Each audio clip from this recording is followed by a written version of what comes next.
The snow fell softly that December evening, dusting the city streets with white. Robert Mitchell, a successful CEO in his early 40s, stepped out of his downtown office building, adjusting his black coat against the cold. The world around him moved quickly, people rushing home, cars honking, everyone in their own hurry. But something made him pause. Near the iron railing by the building's entrance, a small figure stood alone. A little girl, no more than 5 or 6 years old, with blonde hair pulled into 2 small ponytails.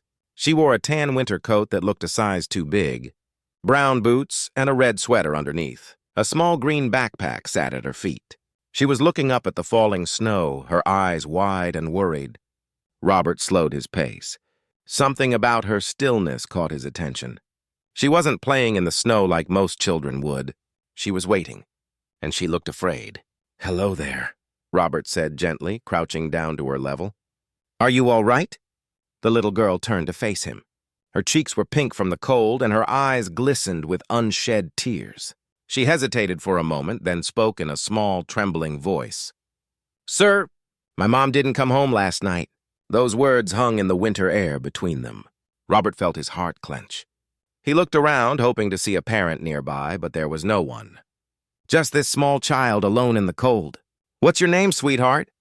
he asked softly. "Emma," she replied, her voice barely above a whisper. "Emma, that's a beautiful name. I'm Robert." He spoke slowly, calmly, the way one might speak to a frightened bird. "Can you tell me where you live?" Emma pointed down the street, toward the older part of the neighborhood where the buildings weren't as tall or as new. "That way. In the apartments with the red door?" Robert glanced at his watch, then back at Emma. He could have called the authorities and walked away. His evening was planned, a business dinner, then home to his quiet, empty apartment. But looking at this small child, standing alone in the snow, he couldn't just leave. "Would you like me to walk you home?" he offered. "We can look for your mom together." Emma nodded, her small hand reaching out to take his. Her fingers were cold, even through her mittens. Robert felt a protective instinct rise in him, something he hadn't felt in years. They walked together through the falling snow. The streets grew quieter as they left the business district behind. Emma led him past a corner store, a laundromat with steamed-up windows, and a small church with a wooden cross above the door. As they walked, Emma began to talk.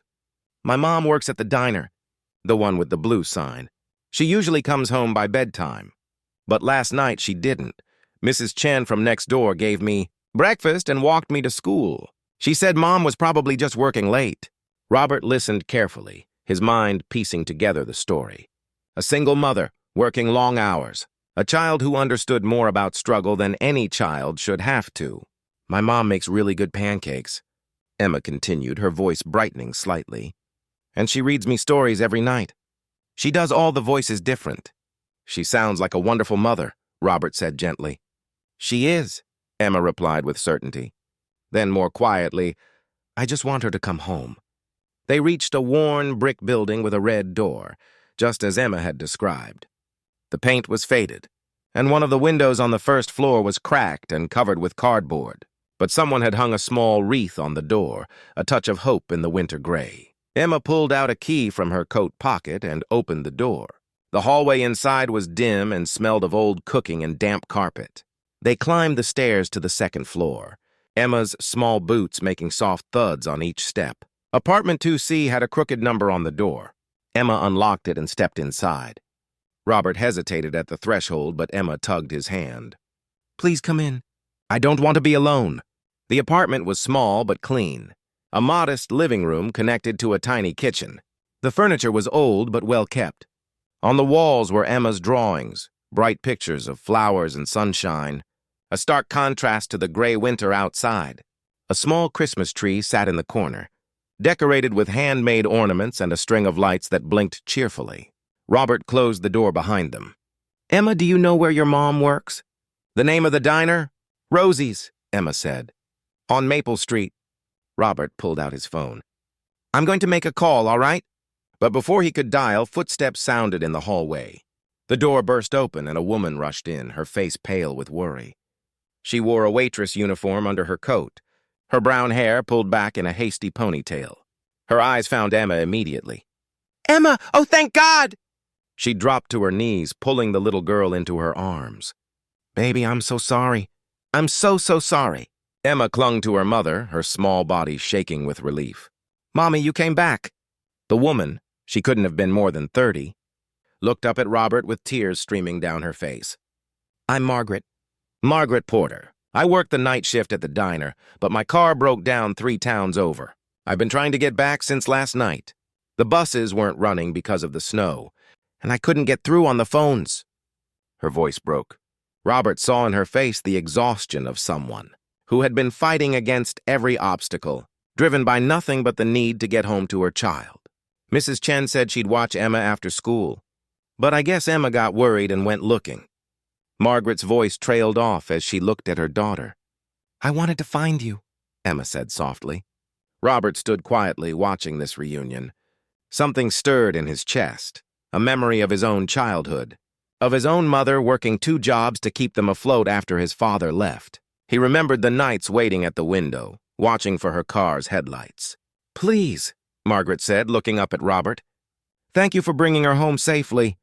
I don't know how to repay you." Robert shook his head. "There's no need. I'm just glad Emma is safe." But as he looked around the small apartment, at the empty refrigerator visible through the kitchen doorway, at Emma's worn coat hanging on the hook, at the bills stacked on the table, he thought of his own spacious home, his full life that somehow felt empty.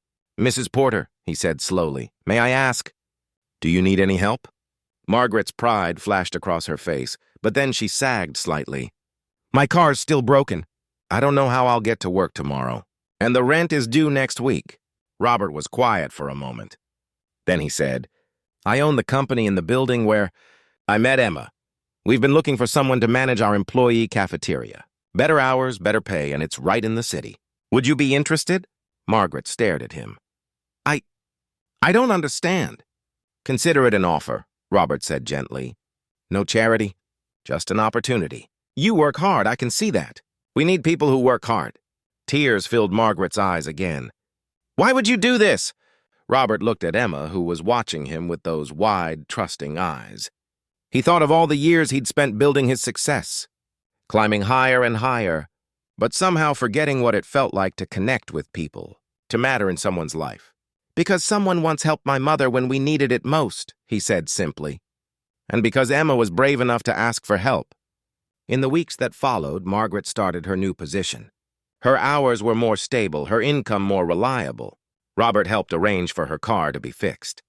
He stopped by occasionally, always with some small excuse, to drop off papers, to check on how Margaret was settling into the job. But really, he came to see Emma, to hear about her day at school, to see her drawings, to watch her light up when she talked about the stories. Her mother read to her at night. On Christmas Eve, Robert received an invitation to dinner at their apartment. The same small space, but somehow it felt warmer now. Margaret had cooked a simple meal, and Emma had made decorations. They sat together at the small table, 3 people who had started as strangers but had become something more. "Make a wish," Emma said, as they looked at the small Christmas tree with its blinking lights. Robert closed his eyes. He thought about all he had, the success, the money, the respect. And he thought about what had been missing: connection, purpose, the simple warmth of being needed and of being kind. When he opened his eyes, Emma was smiling at him. Margaret was smiling too, her hand resting gently on her daughter's shoulder. "Thank you," Margaret said softly. "For everything." Robert shook his head. "Thank you," he replied. "You've both given me something I didn't know I'd lost." Outside, the snow fell softly, covering the city in white. But inside that small apartment, there was warmth. There was gratitude. There was the kind of connection that reminds us what it means to be human.